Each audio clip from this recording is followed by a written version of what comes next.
Around Thanksgiving, you will see companies post articles how to explain ediscovery to your relatives when you're sitting around the table together. But today, I want to share with you how do you explain to your relatives why ediscovery is such a rush. So let me share an analogy with you that you might find interesting. Let's talk about that today.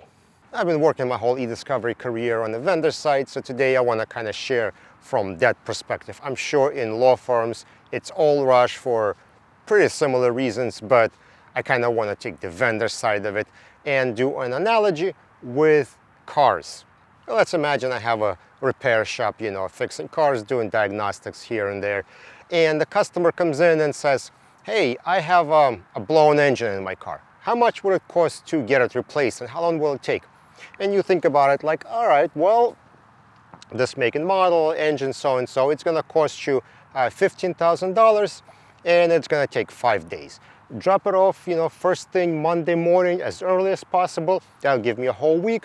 I should have it done for you by Friday evening.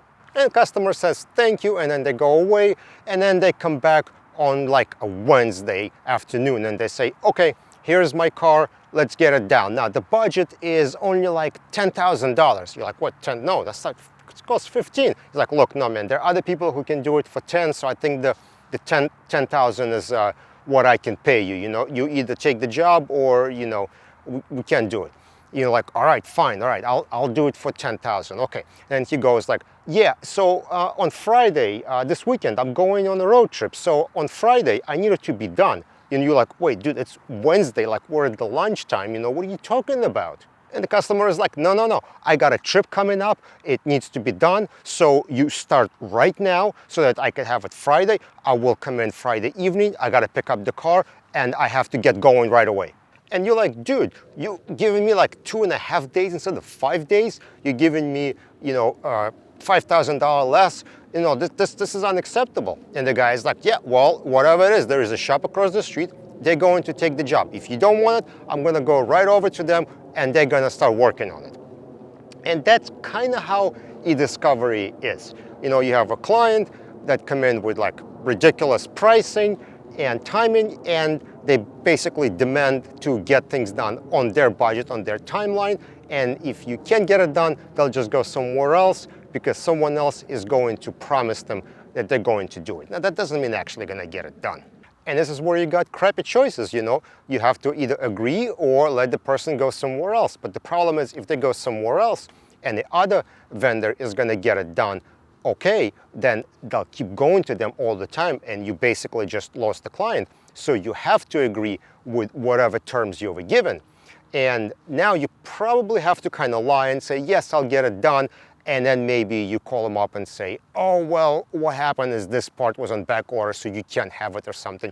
So you'll agree first and try to work on it as fast as possible, but then not get it done even though you promised. So whatever, that's a strategy too. So that is my opinion on how vendor scene looks like. You have unreasonable clients, demand things to be done faster than they can be done.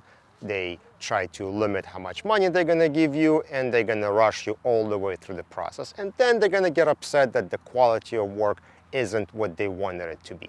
And like in the car example, if you do take, that engine swap to a budget shop, well, you're going to get budget work done, right? You're not going to put all the brackets back in. Things not going to be, set up correctly. Everything's going to work initially, but then as you start driving the car, the bolts are going to start rattling loose and you're going to have issues, which is why you should go with a quality vendor all the time. But we get on off topic now.